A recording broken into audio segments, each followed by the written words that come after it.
Good evening, folks. Welcome to another episode of Generation Red, episode 117. We appreciate you watching. We're going to review the Purdue game and take a look forward at Rutgers.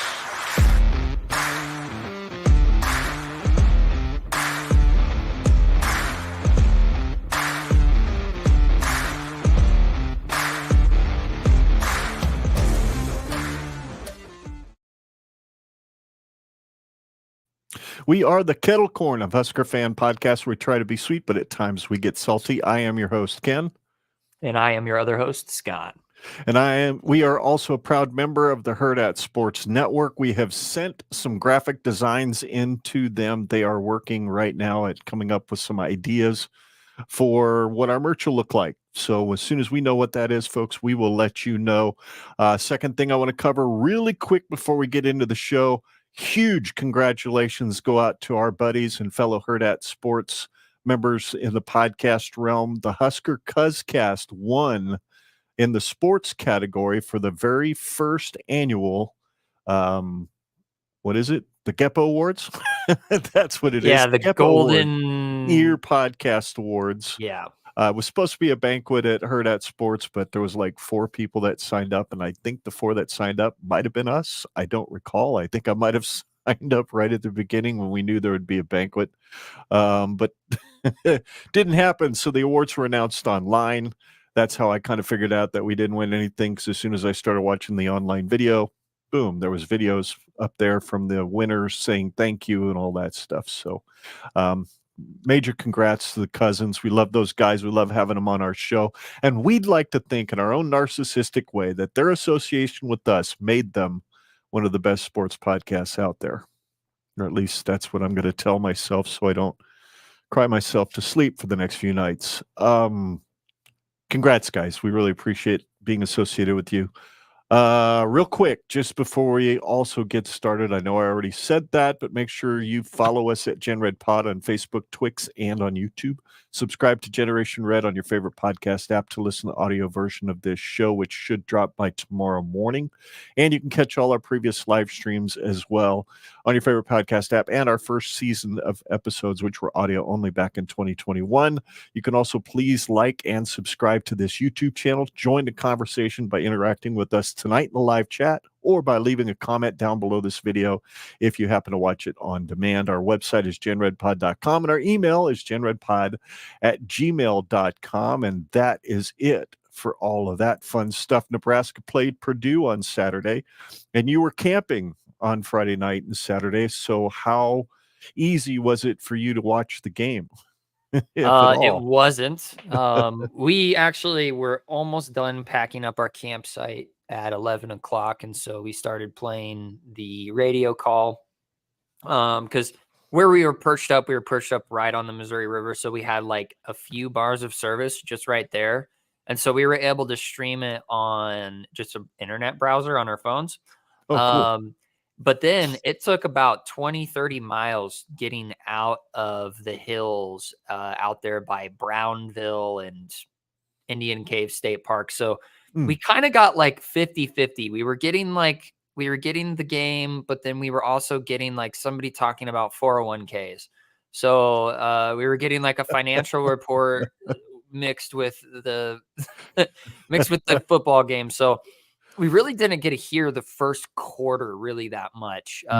It wasn't until we got out towards like Nebraska City that we finally got a full broadcast. Which I have to say, there was this one moment, and it was one of the many bad ref calls, but Damon Benning on the radio was like, guys, I gotta say, there needs to be some looking into this. And he starts to go off on this tangent about the Big Ten refs. Yeah. And then of course the radio cuts out. And so he like starts like what we think is about to be a spicy take, and then it cuts out. And then we basically come back to our radio signal as he's concluding his remarks. And I ended up finding that video that like clip. It was shared on Facebook of somebody talking about like, listen to Damon Benning's thoughts on this. And so I was like, yay, I ended up getting the thing that I was hoping I could get. Because how often do you run into somebody who not only records the game, but then splices in the radio call for some niche like Yeah. comment that the radio announcer's making. So I That was would pretty be happy kind of about cool. that. That is, way back in the day, I did that with old games back in the 90s. I would figure out how to use the secondary audio broadcast button or whatever on our VCR, which was kind of fancy. And I was able to pipe the radio call out of a Walkman into the back of the VCR so we didn't have to listen to the idiots at ABC, which that was back before there was a huge delay. You could actually, there would be like a half a second that the radio would be ahead. So yeah, it's kind of cool when you can do that. It certainly makes. I remember you doing that. Like you had to do some really like voodoo stuff at grandma and grandpa's once. And I Yep. remember that like it was like a whole novelty for me where like we're hearing the radio call like Mhm. as we're watching the ball being snapped and we're hearing the 30, the 40, the Yeah. 50, like right as our quarterback is taking a snap. It was probably Joe Gans, I imagine. Yeah, it's good chance. Yeah. Yeah, it was pretty good. And yes, red, white, corn sports. Yes, 401ks are important. I thought that mine was going to take a big dip and then it didn't. And so Cool. we'll Yeah. just keep fingers crossed that No doubt. things stay consistent growth. No doubt. So let's jump into the reaction to the Purdue game. I'm just going to throw a few stats out there before we jump into our overall. And I know I said I wasn't going to do this. I'm going to throw them up on the screen, but basically, Nebraska's defense held Purdue to 224 yards total, while Nebraska gained a total of 418 yards on total offense. So if you take just those two numbers and you say, wow, that's actually a pretty good game, 28-10, sure, makes perfect sense. But what you don't see in those numbers, just the raw numbers, is the fact that almost, if not 200 or just over 200 of Nebraska's initial offense was in the first half with absolutely 0 points. So and then I think it was one of those days. Yeah, go ahead. 250 total yards taken away from both teams just from penalties. Yeah, Ridiculous. it was like 260, 250 some odd. Yeah, I think you're right, because it was more penalty yards that the refs gained than Purdue gained all day. So it's a dubious honor at best. So with that as kind of our backdrop, let's take a look at our overall impressions. There we go. English, Ken. Try it. It works. So we'll just go bullet point by bullet point back and forth. I wrote down the defense played very, very well, and you said the defense did its job, which its job is to play well, in my opinion. So just that sack that, if you've rewatched the game, the sack where I thought, oh Lord, I don't know if Card's going to get up after Robinson just 320 pounds of angry landed on top of him. It was fun to watch. It was fun to watch all the pass breakups. It was fun to watch John Bullock, who was kind of all over the field. Isaac Gifford played well. Sierra Wright is a huge surprise to me in how tight he's able to play that man coverage. And he gave up a few big plays, but nothing that hurt us necessarily. So I was very pleased watching the defense. Held Card to 174 yards passing, only one touchdown. Of course, the interception, which we'll talk about, on 25 attempts for 17 completions. So I was pleased. Yeah, and the reason why so Dad and I, we have pretty much like I had to like actually come up with like a fourth point that was somewhat veering off the beaten path, because I pretty much mirrored exactly what my dad said with his notes, because he sent me his notes and I was like, oh, perfect. This is exactly what I wanted to talk about. So this is perfect. And the reason why I said the defense did its job is simply because their job going into this game is don't let the worst offense in the Big Ten make you look silly. Yeah. And that's all I wanted to see. I just wanted to see like the worst offense at Purdue look like the worst offense in the Big Ten. And that's exactly what they did. So yes, they played well and they played within their means. I was pretty happy. I still think there's things we need to learn about our defense. We're gonna get a really, really good test when we go to preview Rutgers. But hey, they did their damn job, and that's all I can ever ask from them. I wish they would have done a little bit more of their job last week. I'm sure everyone would agree with me. Yeah. But seeing them take a bounce back and play within themselves and know what they are supposed to do and do their jobs and do it correctly was refreshing. They didn't seem to allow last week get into their head too much. Hardly at all. I couldn't really see a defense that was down on themselves this game. Exactly. And, they played complementary football. I mean, you take that first half, which the defense played well in the first half too. 0 points for Purdue as well. So they played well. You take that, you look at it as a whole, and this defense did exactly what we needed them to do, which was they didn't leak a whole lot of yards. There was still some tackling issues here and there, but who the hell really wants to tackle Maccabee? He's all arms and elbows and knees and ankles and feet in your gut. I mean, that guy runs like, I don't know, like you guys used to when you were kids, all arms and legs. Like everywhere. Wavy inflatable tube man. Just no easy way to tackle that guy. And then you've got this week coming up where Manon guy just loves running through people. So it's going to be an interesting dynamic to figure out how to tackle him versus tackling Maccabee. And they held Maccabee to 41 yards on 13 carries. So he barely had 2 yards a carry. And Bullock's pick six, I mean, they'd said something in one of the press conferences earlier today. I kind of caught a bit of it where Bullock basically said, yeah, they kind of were telegraphing. They were trying to bait us into this and bait us into falling for this pass that was going to be thrown over my head. And we figured it out. And it was thrown right to me. So, I mean, he couldn't have handed it to him and it'd been an easier ball to get. So, and then he's It reminds me of the pick that we threw last year against Iowa. Yes. Just right to that defender standing like a brick wall, just daring them. Oh, poor Purdue. We got their offensive coordinator fired. So if there's anything that we can really give our defense credit for is you got an offensive coordinator fired. How does that make you feel? The defense didn't just do their job. They made sure that Graham Harrell doesn't get to do his anymore. So that's pretty cool. I thought that was pretty, I feel bad for the guy because man, was he a great quarterback at Texas Tech. If I remember correctly, he ate our lunch a couple times pretty good back in those Callahan years.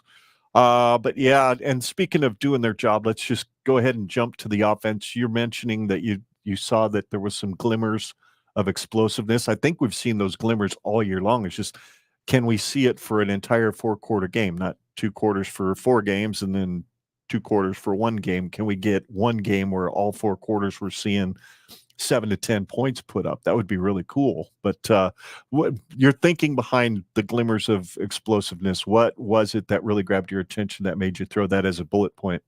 Well, just seeing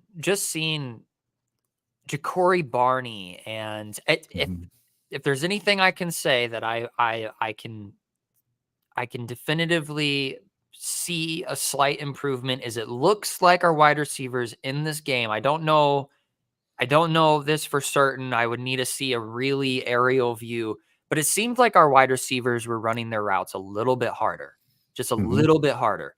And you've got an absolute athlete in Ja'Cory Barney, a little Devontae Smith like physique, just running around the field. And we've got athletes. We've got guys all over the place that can make some really huge plays. And up to this point, like, I haven't seen us really like consistently get explosive plays. Bam, bam, bam, bam. And that's championship football. So I don't know when we're going to get there, but I love that I'm seeing it though. It's fun to see that like we are just a little bit of offensive line play away, a little bit of perimeter blocking away. We're a little bit of, midfield discipline, even though, when you're a tight end and you don't even touch the defender, and you get thrown for a pass interference, what can you really do about that? But there's so many moments where I'm like, oh my gosh, we are very, very close from just getting like back to Mhm. back to back explosive chunk yard plays. Yeah. And so it gives me hope. It gives me hope for the future of this offense, especially with a freshman as our quarterback. Just Mhm. There's just glimmers. There's glimmers of dominating explosiveness from our offense that we haven't seen in a very long time. And so that gives Yep. me positivity, because when I'm looking at total defense, yeah, oh, where are they? Yeah, Purdue is bottom of the barrel right now. They are bottom of the Big Ten. They don't, which you would think with Walters being their coach, that they would do better on defense, but that's a whole nother topic. But um, it's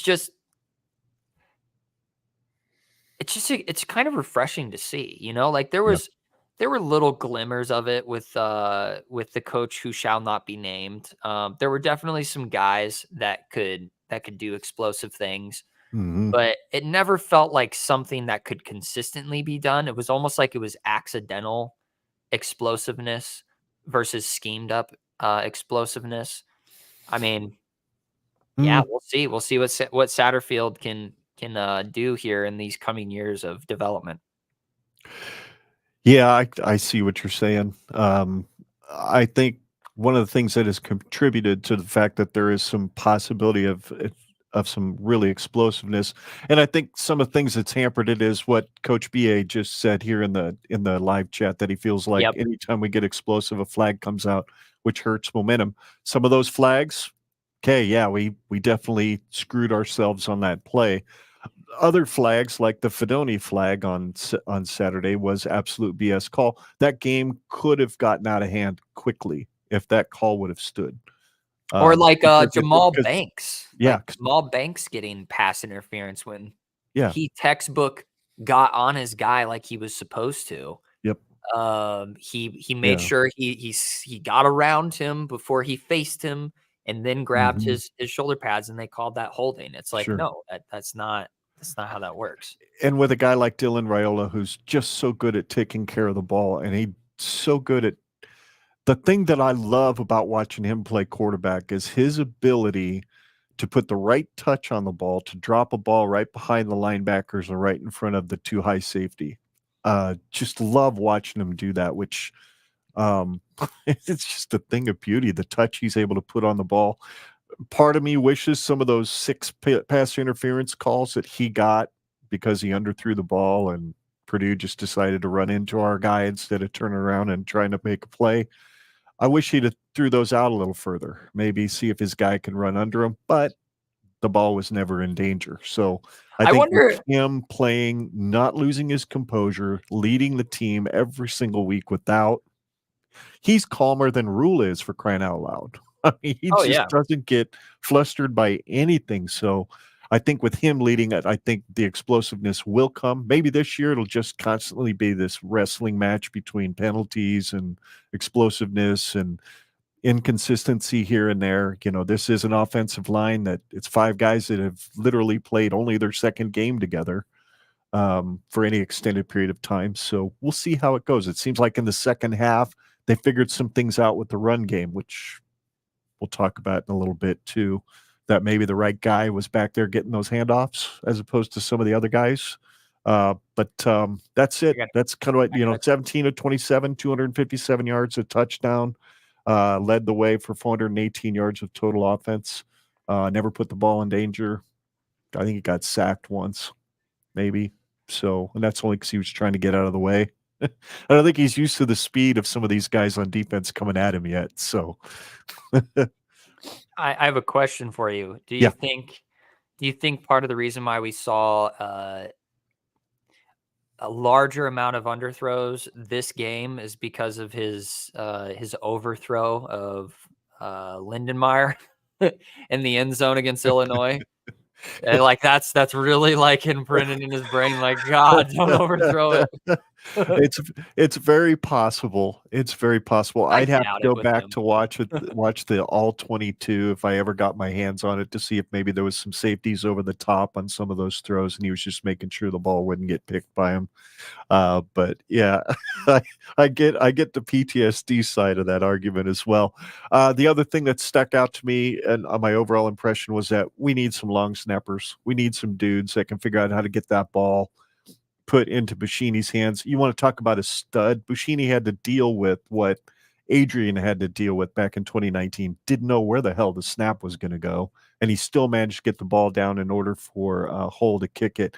And I think any kicker in this country, I don't care how good they are, would struggle with timing and with getting a kick up in the air if he doesn't know the ball's going to be on the ground when it's supposed to be on the ground. So can we get a long snapper, please? That's all I ask.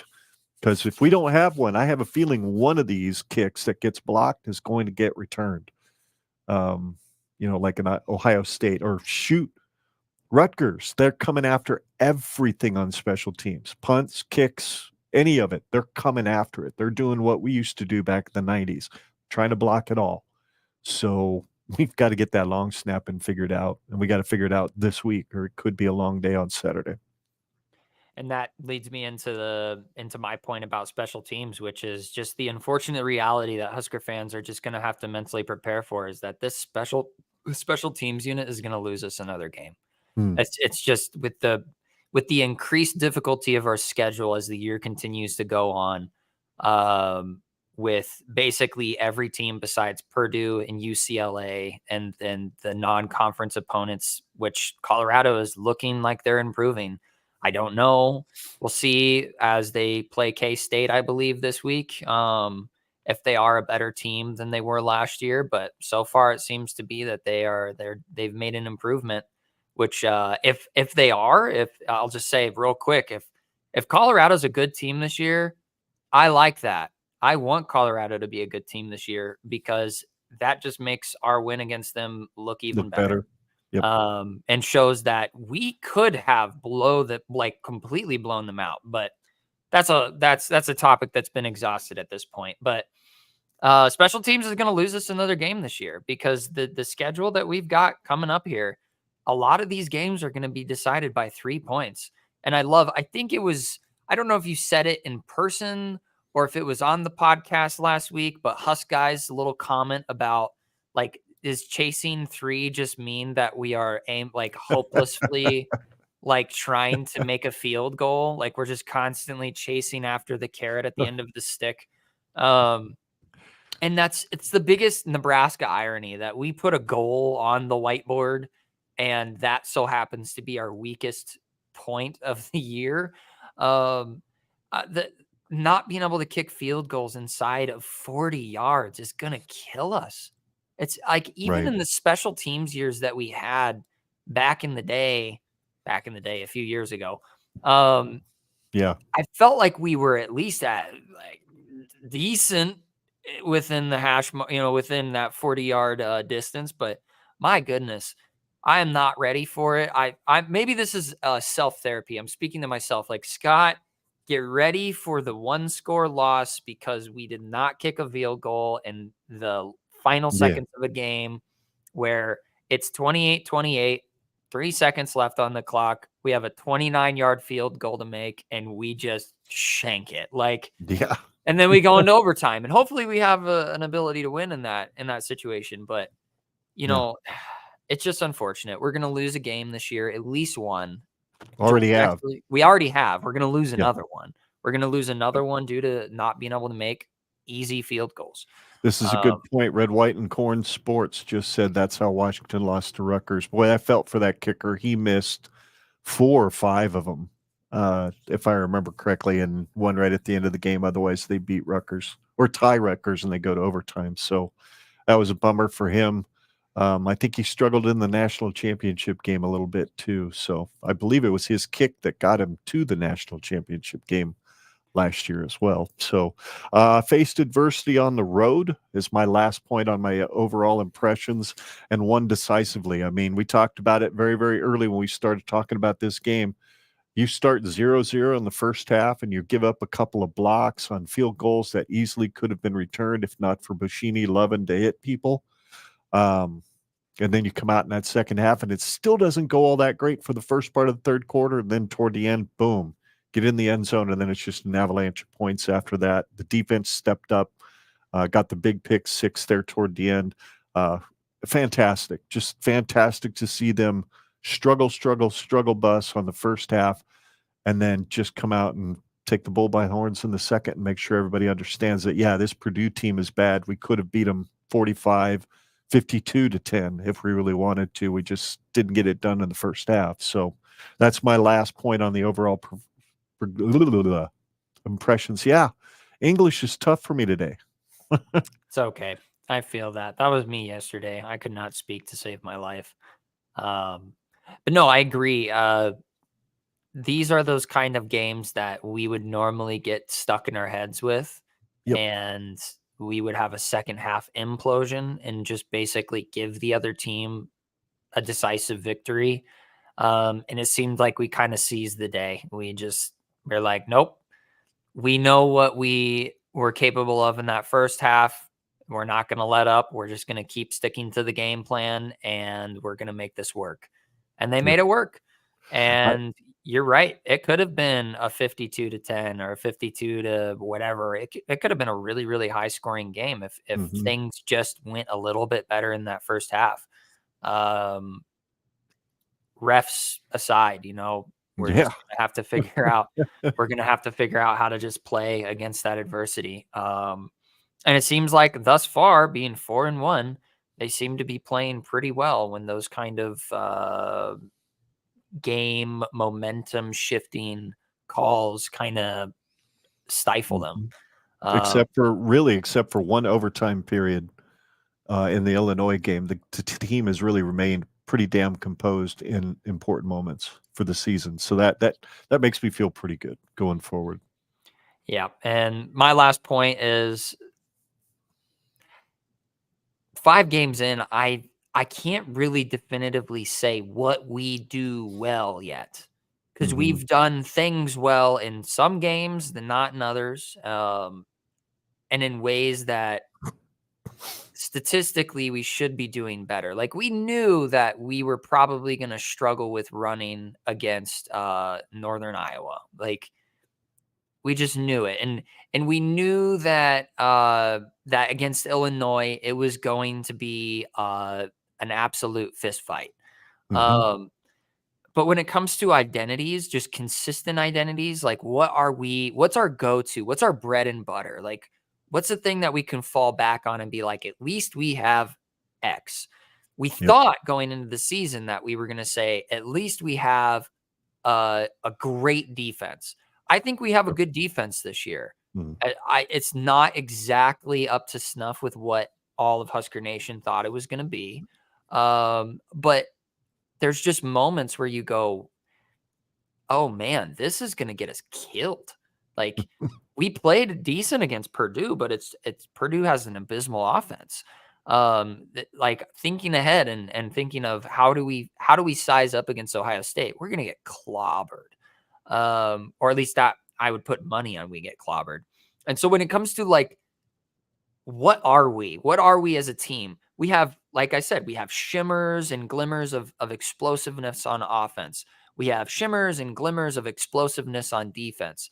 But can we put it together to make it our identity, not just something that's fleeting and there's an ebb and flow and a frequency to it? Like I want to see something that we can latch onto and be like, there it is. That's our bread and butter right there. Right now, I would say our entire identity as a team is centered around a freshman quarterback. Like that's the only thing that I can think of. That would have been where I would have gone too. Our identity is in a freshman quarterback that is leading an offense in a way that no true freshman that I can recall, other than maybe Tommy, had a real mastery of the option offense when he first came in and started in 1992. But we were 6 games in before he actually got a start, if I recall. So This is one of This the. is This is amazing. one of That's our the. identity, is we're being led by a true freshman, and he's as good at getting us into the right play as the offensive coordinator is. I mean, he's got 3 checks he can come up to the line with, and he's using them. So, yeah, I'm with you. I'm with you. I'm not sure what this. I thought our team ID was going to be defense as well. Even though we look at some numbers later, they're actually better in overall points per game at this point in the season, but they also haven't played a Michigan like they played last year yet.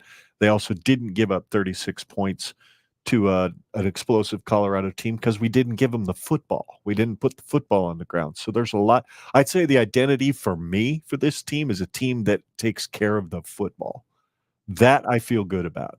Three Okay, that is a turnovers good point. all year. We're a I careful have football team. to digest that and like really absorb it because my goodness, how badly have we been plagued in the last Mhm. 5, 6, 7 years where turnovers have just been a constant thorn in our side.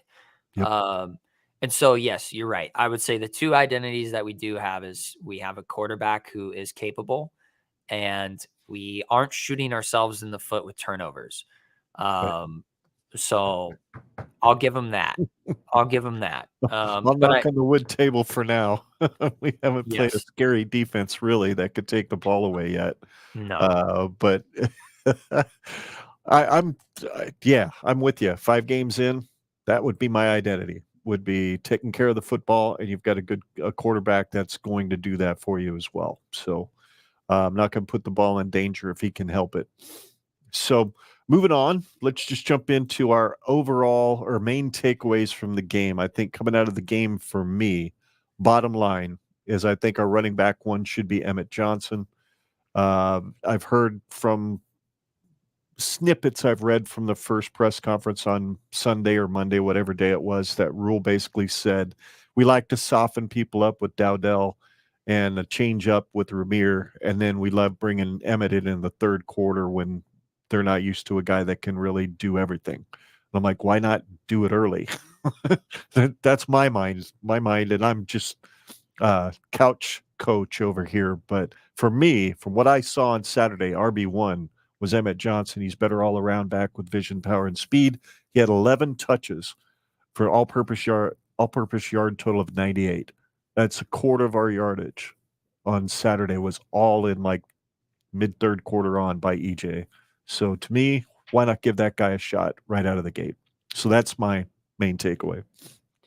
And I do agree with you on that one. I think everybody would probably agree because most of the Husker talking heads that I listened to going into the season, we were all pretty much convinced that EJ was going to be the guy. And up to this point, the eye test would tell me that, yeah, he's the complete package. Like you said, he's elusive. He's got good vision. He's incredibly powerful when he runs. And I think he just has a gear, a final stage gear that I don't think Dante Dowdell has. No. And yeah, I think one of the things that concerned me about Dowdell wasn't what I've seen with him on the field. It was a little moment in the Chasing 3 episode post NIU where they were talking about how he's seen a trainer to have a longer amount of explosive energy that he can use again and again and again. So he's having to see a trainer to get his stamina up because he could run a really explosive play, but then he would have to tap out and bring another running back in because he needed to catch his breath. So they were working on that with him. And that actually kind of raised some red flags for me because I'm like, is he not conditioned to the point that he should be? I'm not sure on that. I think Rule called it athletic asthma type of deal. I think there's a condition that he has where exertion in an athletic way where he's explosive causes kind of an asthmatic response that he has to come off the field for a play or two just to catch his breath. So, yeah, but maybe that can be fixed with conditioning. I don't know. But anyway, sorry, I didn't mean to interrupt you, but yeah. No, it's all good. Yeah, I think EJ needs to just take the brunt of the carries for the rest of the season. But like you said, we're just armchair coaches. So, but my main takeaway is the fact that, hey, what didn't we hear all game? We didn't hear that our left blind side of the offensive line was giving our quarterback problems. Having a third string left tackle come in and Yeah. basically have a quiet game. Quiet is good for me. Yep. I think he's holding his own. I don't know what his matchup was like. I don't know the ins and outs of what that right side of the Sure. defensive line for Purdue was. But he seemed to hold his own. And I mean, he is a redshirt freshman, so he's got 1 year of conditioning under his belt and in the weight room and whatnot. So he's not like a true freshman. But he's doing his job thus far. So I'm pretty proud of that. Cause that was definitely a cause for concern. I know it was my meme left tackle from the preseason conversation we had with Justin, with the voice of college football for Nebraska. I put him as my starting left tackle. So I might have accidentally called, like spoke this into existence. I'm so sorry, Husker fans, but it is what it is. Scott Stradamus. Yep. Let's just go ahead and throw our game MVP out there. We both came up with the same one, and that was Ja'Cory Barney Jr., slot receiver, 4 carries, 66 yards, a long of 31, which was early in the game. He has a touchdown on that 27-yarder, I think it was. 2 receptions, 28 yards, long of 16. So he was it's really easy to say, hey, John Bullock, he had a few tackles, he had the pick 6 at the end, blah, blah, blah, blah. But man, if there was somebody that performed steadily all day long, it was Ja'Cory Barney. I could have said EJ, 98 yards of offense in the third and fourth quarter is nothing to sneeze at. But for my money, man, this guy's going to be explosive. Like you said, he's that Devontae Smith type. For me, he's the Wan'Dale Robinson that I think Scott Frost wanted Wan'Dale Robinson to be in the first place. But because he didn't have a running back that could figure out how to hit the hole or hold on to the football, he ended up putting Wan'Dale back there a lot too. So, So absurd. yeah, It's so funny to look back at that. I know it's painful actually. The Yeah, fact no, that he goes to Kentucky and sets a single season receiving record and gets drafted. It's like, well, shit, we just can't have good things. Yep. Yeah, I think he's one of those guys that we're just seeing the beginning. We're just cracking open I had a metaphor in my mind. We cracked open the tomb, like here comes the blessings, the gold, like let's go. He just has a presence on the field that you can just tell by looking at him that he is the most athletic guy Yeah. on from our what would they be called? Between our wide receivers and our running back room. Like he looks Mhm. like the most explosive player that we have. It kind of reminds me of in recent years, like Maurice Washington. Mhm. That's kind of what he reminds me of. Just a slender, incredibly fast guy that's elusive and can juke somebody out of their cleats. I'm excited to see what he can Mhm. do. Yeah, I think he was the MVP of the game. He just looked like the best player on the field. You could say, like you said, I agree. You can point at our defense, but I think our defense as a whole played really complementary with each Mhm. other. And so, yeah, John Bullock was at the right place at the right time, but so was everybody else. Everybody was doing their job. So, He was getting it done. Yep. yep. Yep. It's just fun to watch. Man, I just love, you know what I'd love? I'd love them to figure out how to get Jalen Lloyd involved in some of those same kind of plays because he's got the same level of speed. Maybe he doesn't have the wiggle or the real ability to turn the corner like Ja'Cory does. It seems like that guy can be at full speed and still turn the dang corner without missing a beat. So it would be because I think Jalen Lloyd's averaged 36 yards every single time he's touched a football. Problem is he only touches it like once a game. So it'd be really nice to get him involved as well. So there we go. That's our offensive MVP. We're going to move on to, before we get to Rutgers, we're going to take a look at Coach BA's breakdown, which will be the defensive play, will be the interception with John Bullock. He puts a nice little interesting spin on it, talks about how maybe some scheme things changed a little bit this week and got that interception. But you can follow Coach BA at the BA Coaches Show on YouTube. You can also listen to him every Monday morning on Sharp and Handley on 1620 The Zone. And of course, follow him on social media at the BA Coaches Show. So here we go. This is the defensive play. Mr. Bullock. This was my favorite play of the day. I'm sure it was some of your guys' favorite play too.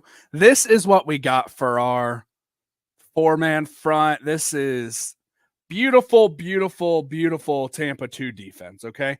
And I know that not everyone's going to know what Tampa 2 or cover 2 defense, what the differences are. So I'm going to try, without wasting time here, because I don't want this to break down to be forever just explaining, I'll try and give a quick explanation. Cover 2, we're going to have 2 deep safeties, okay? Easy to see who those guys are. We got our corners covering the flats here, right? And we got, in a traditional cover 2 defense, we're going to have a hook, curl flat, hook, okay? Pretty simple. Tampa 2 defense, obviously, you guys know the history behind that. Tony Dungy did a great job running this. It originated down in Tampa Bay. We're going to have middle linebacker. He's going to drop deep. He is going to drop deep into coverage. You guys see that? So now we're going to have a little bit more, but now there's just some overlap here. These guys' zone's a little bit bigger. Tampa 2 defense is very good. I really like the play call here. So Tampa 2 defense, you can see he drops a little bit more. We got a little bit of a hole here, but look, we got 1, 2 guys. We're going to break on this very well. But something I also want to point out, so I'll be real with you guys just to kind of throw my thoughts in just a tad. We switched from a lot of cover 1 and cover 3 to more quarters looks, which is splitting the look into 4. We've run a lot more cover 2, Tampa 2, right? I hadn't loved it. I didn't hate it. I just hadn't loved it because that's not what we did well last year, right? I know I'm just throwing my personal thoughts in here for a second, but I'm saying all that to say this right here was good. This was the best we've ran it, not just this play, this entire game. We did a very good job running this. So as you can see, yes, our corners are covering the flats, but look, we have our eyes. No one's in the flats. So what are we going to do? We're going to keep pushing vertically. We had the check down here, and I think if Card's eyes would have went here, I think Bullock would have broke that way. But since zone coverage, you can keep your eyes on the quarterback, right? Especially these hook guys. You're going to be able to dictate with the eyes a little bit. You're going to be able to look at the quarterback and see where he's telegraphing that throw. He sees this ball as being telegraphed here. Right now, he kind of switches his eyes to deep. We have that window there. I think Purdue was caught off guard a little bit by dropping so deep. I think dropping deep here and dropping deep here, I think that caught them a little bit off guard because that's an easy interception, but Bullock makes a fantastic break on that ball. Beautiful break on that ball. Boom. And I just want to point this out. John Bullock's got a little bit of vision on him. Look at that. Look at that cutback. I just want to point that out because that made me happy when I watched this. When I was watching the game back, I didn't realize dude might have some vision. But I'll play it for you guys in full speed. Hopefully you guys enjoyed this breakdown because this was a beautiful play. This is probably my favorite defensive play of the game. Just beautiful Tampa 2. That's how you drop Tampa 2 defense. Dropped it right in the window. Pick 6, baby. All right. So there you go. That's Coach BA's breakdown on that, on John Bullock. I didn't even think about the fact that we were playing kind of a Tampa 2 or anything like that. Like I said, I'm learning scheme. BA's doing such a great job of helping us figure out some scheme things, learn what it means when you're playing zone, what the responsibilities of the players are playing zone. And I think I think he's right. I think if the quarterback would have looked out there to the dump off guy, that play would have been fine because Bullock was kind of shaded toward the middle of the field. So, but he got fooled. He got to thinking, well, I can throw it in that window. So it didn't work. Mm-hmm. But excellent breakdown. Excellent breakdown. Absolutely enjoyed that very much, Coach. Now let's move on to his favorite offensive play, which we all know what this is. And it involves another Bullock in this play as well. You guys already know the situation here, but I'm going to show you guys because this was textbook fly motion jet sweep you'll ever see. We're under center here too, which makes me love this even more. This is one of those calls that Marcus Satterfield did a great job on because a few things I want to point out here. One, Purdue's in completely man coverage here. They're completely manned up across the board, and that's going to be super important to notice here. Okay, first thing I want to point out, obviously we got the safety rolling down. He's manned up on Barney here, okay? Don't look at the motion. Don't look at the handoff. Don't look at Bullock yet. We'll get to all that. I want you to watch our front guys. This is wave. They sell the absolute you-know-what out of this. Like, if this was a handoff right here, we got a lane. They bit on this. The only two people on the field that know Barney has the ball is our force player, who did not do a very good job, and then our manned up guy. But look at that. That was beautiful. All of us moving in the same direction. This is good O-line play. This was good offensive line play. Just they sold the crap out of this. Now, when we talk about them being in man coverage, why that's important, this is how you teach this. We ran this play earlier in the game and didn't have the same success. If they're running any sort of zone coverage, particular cover 2, this play is not going to work. Because when Alex Bullock disengages here, this corner's manned up. He thinks that Bullock is just disengaging to go run a route. He is manned up here, so he's trying to get. But look, the ball's right here. We got eyes because he's covering his man, right? And then Alex Bullock does like literally what you teach. Like, he takes out both of them, dog. Like, that is insane. Like, that is, to shout out another podcast name, like, sorry, but like, that is no block, no rock. You know what I mean? Like, hey, that is blocking. That is taking your job as a wide receiver. Man, as a former wide receiver coach, this is the type of stuff you want to just see. You see man coverage. It's a beautiful play call. Completely locked up. Boom. And then just turn on the burners, my boy. Turn on the burners. We'll play it back for you in full speed. Overall, that is just a beautiful play. That is everything you want to see. Everything you want to see from it. Turn on the burners. Peace out, sucker. Yeah.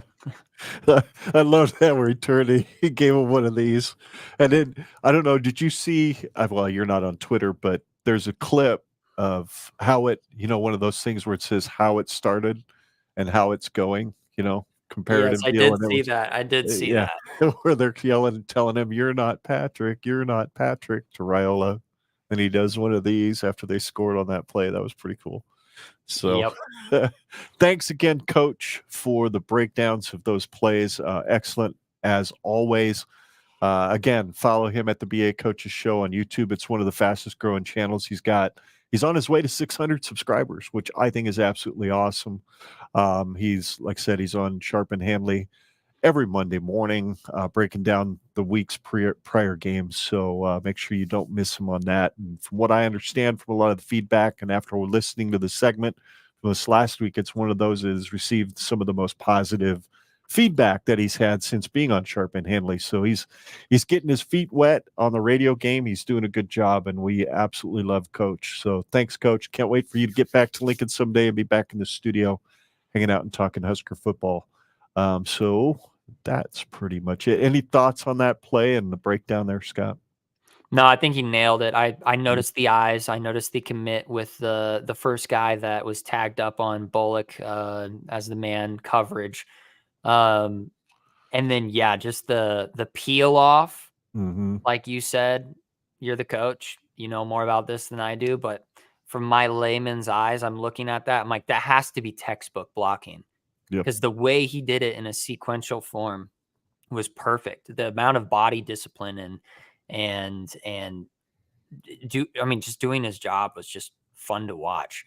And it's one of those things that's so nice to have you as a segment on the show this year. It's been so enlightening because just knowing like what dynamics are we working with man and zone. Like I had a concept of it when I'd play like NCAA, but I didn't really know how to read it necessarily and what am I looking for when scheming up plays. And it's it's been so good having you on the show for that kind of insight. So we appreciate it.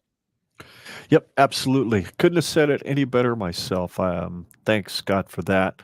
Let's take a look. Just I have this thing going on Twitter, and it got some legs this week, Scott.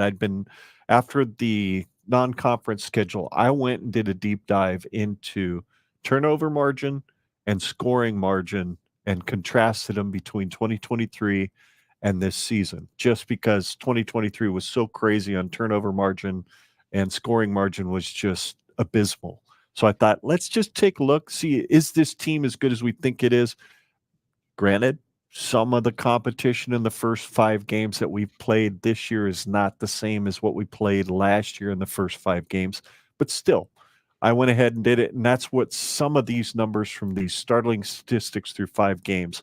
Nebraska was only at 779 yards of passing after 5 last year. They're through up to 1,304 already. Scoring margin, they were minus 25 after 5 games. They're plus 93. That's a differential of 118 points between them and their opponents from last year to this year. Turnover margin, of course, we know they're plus 5 as opposed to minus 6 last year. And what's interesting, when we get to the end of the season from last year, the last 4 games of the season contributed 8 of those 17 turnovers that we were down compared to our opponents. So most of those bad turnovers really hurt us at the end of the year in those 4 games where we were trying to get bowl eligible. Team didn't respond real well to pressure. Whereas this year, they're not feeling any, I don't think, and that's why they're doing such a good job taking care of the ball and getting the ball back. Could have been a little better against Illinois, but anyway, so plus 11 differential versus last year to this year through 5 games, and then the record obviously speaks for itself between the scoring margin and the turnover margin. It's 2-game swing for sure. In my mind, anyway, it makes perfect sense. So there you go. So if you want to see the more detailed breakdown, folks, of those numbers there, that's just kind of a highlight. If you want to see kind of a detailed breakdown game by game, follow us at GenRedPod on Twix, and you'll find that breakdown right there. It's pinned. It's one of my pinned tweets. You can go to the profile and actually take a look at that. So, and I'll update it each week. Makes my brain hurt, but it's worth it. So, yeah, that's really contrasting and just is humbling, because it's like, man, what a difference 1 year can make so far. Like things are looking, we're in an upward trajectory. Like there's no doubt about it now. We are moving in the right direction. What a difference it makes when you've got kind of a generational talent at quarterback, number 1. Number 2, you have a really good quarterbacks coach who's figured out how to teach him in such a way where he just absorbs this information and can process it on the football field.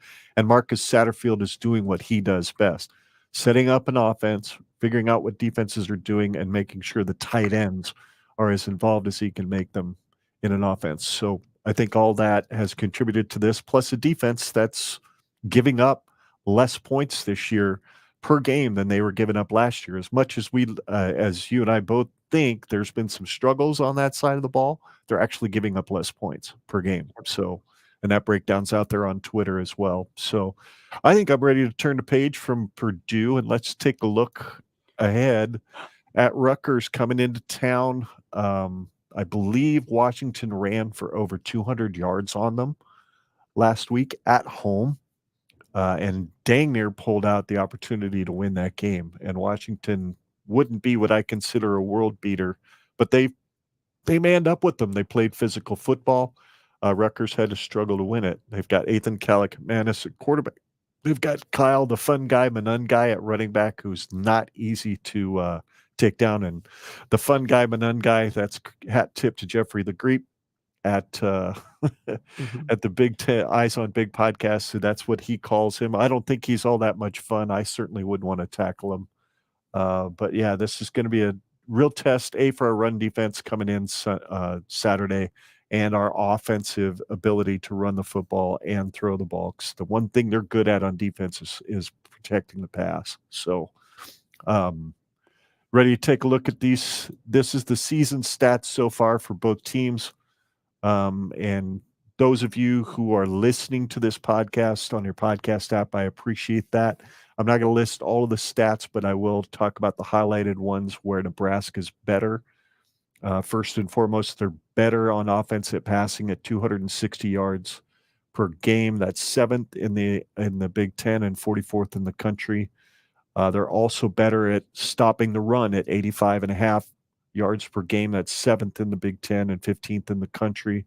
And scoring, 3rd in the Big Ten at 12.2 points per game and 9th in the country. Where Rutgers has the advantages in scoring. They're actually scoring 35 points per game. That's 4th in the Big Ten, 36th in the country. And they're throwing or they're defending the pass at 179.5 points per game or yards per game, which is 10th in the Big Ten and 36th in the country. So they're pretty close in most of the other categories. They really are. Other than rushing defense, Nebraska might actually be able to take advantage of the rushing defense a little bit if they can establish Dowdell and hopefully EJ early. So what are your thoughts as you see that? Is that give you pause, or is there another stat there that kind of grabs your attention that you'd like to see Nebraska exploit? Their scoring offense is kind of interesting when you compare it to their schedule. They played Howard and Akron to start the year, and they scored almost 50 points in each of those games. And then they scored around 20. They scored 26 against Virginia Tech and 21 against Washington. And the thing that I think that Nebraska is going to have a problem with this game is that Rutgers has spent the last 2 weeks or 2 games in one-score games. They beat Virginia Tech by a field goal, and they beat Washington by a field goal. And when I'm looking at the stats specifically against that Washington game, the biggest thing that stands out to me is that Washington had like 222 yards more offense than Rutgers and had 8 more first downs. And when you look at the stats of Washington versus Rutgers, it's one of those games where, 9 times out of 10, you're gonna say Washington absolutely won that game. But Washington was introduced to the Big Ten in the most Big Ten fashion way that they could. They were. Is that the Big Ten is notorious for falling short on the stat lines, but still squeaking out a win. It's who's the more disciplined team, who can be more scrappy. And if there's one thing we know about Greg Schiano is he's a scrappy football player or a football coach. And loves to win ugly. Absolutely loves to win ugly football games. Oh yeah. Yeah. And so when I'm looking at those stat lines, like, we're going to need to exploit their strong pass defense and their weak rushing offense or rushing defense. Cause they're in the top 40 of the country for passing defense, but we've got a prolific quarterback. And they're just outside, like just inside the top 100 of rushing defense. But we've kind of got a little bit of a I don't want to say a hiccup in our run game, but we just haven't really established it quite to the level that I would have hoped to see 5 games into the season. And so we've got our work cut out for us. This is going to be another slobber knocker, friggin' fist fight, schoolyard fist fight. And I did miss, I apologize to interrupt you, but I did miss one comparative stat that would be important too. And the fact that they are 3rd in the Big Ten in rushing offense at 230, almost 238 yards a game. And Nebraska's, like I said, giving up 85 yards a game. So that's strength against strength. And their strength against our offense is passing defense, and the strength of our offense is throwing the ball. So it'll truly be 2 offenses that do different things well, and 2 defenses that match up with those things that they do well, and we'll see which one gives in the end. So that'll be interesting. It's gonna be a fun game. I think so too. I am really, truly looking forward to it.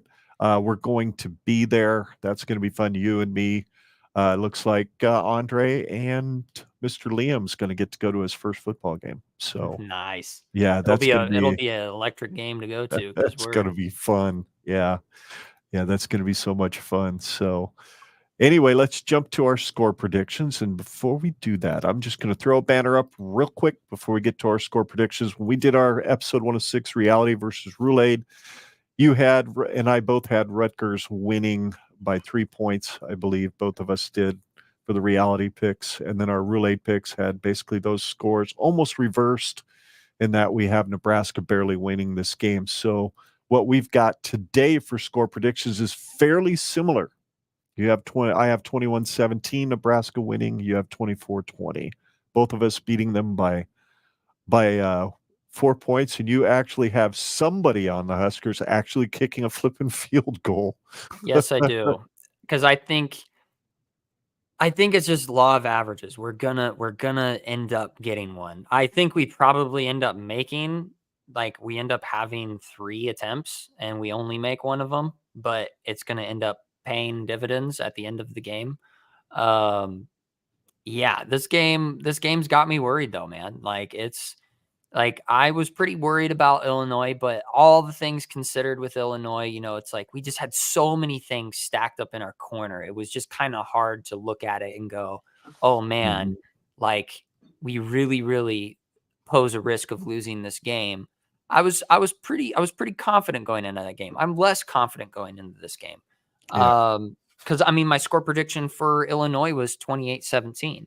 And so 24-20, as happy as I am going to be with that kind of result, it's still going to not feel good in the game. There's going to be a lot of things that are going to make my butthole pucker up, and it's just going to make me feel real uncomfortable.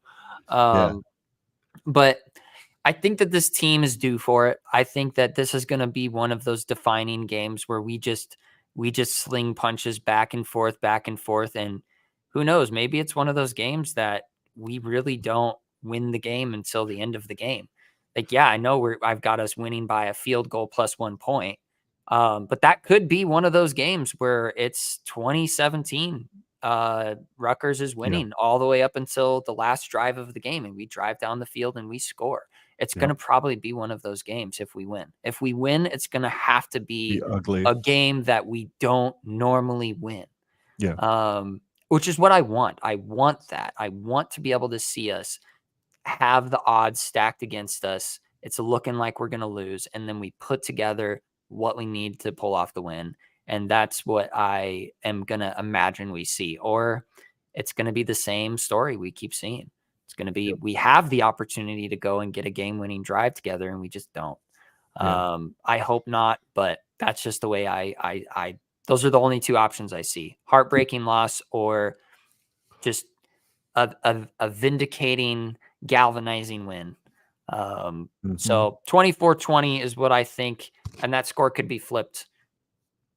It could be flipped, but I don't think we score 20 points because I don't think we make 2 field goals. But you know, whatever. Well, yeah, you never know. I'm with you. I'm with you on the whole. It's a 1-score game, either heartbreaking loss or heart palpitating win. You know, so yes, Coach BA, I had that up there earlier, losing 24-20 with no field goals by us, but a blocked extra point, and I cry. Yep. Does that extra point get returned, Coach? Is that what you're saying? But yeah, this was the game that worried me right out of the gate when we first did our schedule show, episode 106. This was the one that we thought would be the first game Nebraska would lose on its way to the going into the bye week. But if we can go into this with the win, get into the bye week with the win, and have 2 weeks to prepare for that crazy Indiana team that nobody expected to be what they are, I'd feel pretty good. So yeah, 1-score win. That's where I'm at. And I think that's about it, isn't it? Yeah, pretty much did what we came here to do, as they say. Hey, before I kind of close things out, I just wanted to let everybody know that I have got a new video series in the hopper right now. It's called Sim Rants. You guys will get an up close and personal view of what the do-it-yourself garage golf simulator I have out there looks like, how it functions, all that fun stuff. It's nothing special. It's his DIY and his poor man's DIY. It's basically duct tape and baling wire. if you want to call it that. And it's a lot of fun. So I have a lot of fun out there.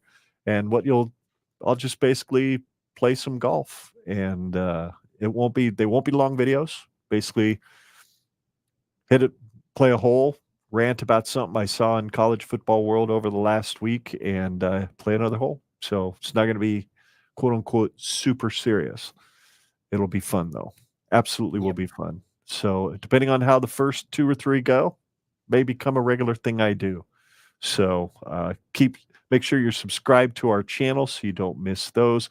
As far as following us, you know the drill. You can find us on YouTube right here at Gen Red Pod, as well as on Facebook and Twix at the same handle, Generation Red, on your favorite podcast app to listen to the audio version. Like and subscribe. Join the conversation every week by interacting with us in the live chat on our live shows. Our next one will be next Tuesday at 7 p.m. when we recap the Rutgers game. We may not preview Indiana. We may go ahead and put that off for a week, so that way we have something to do next week too.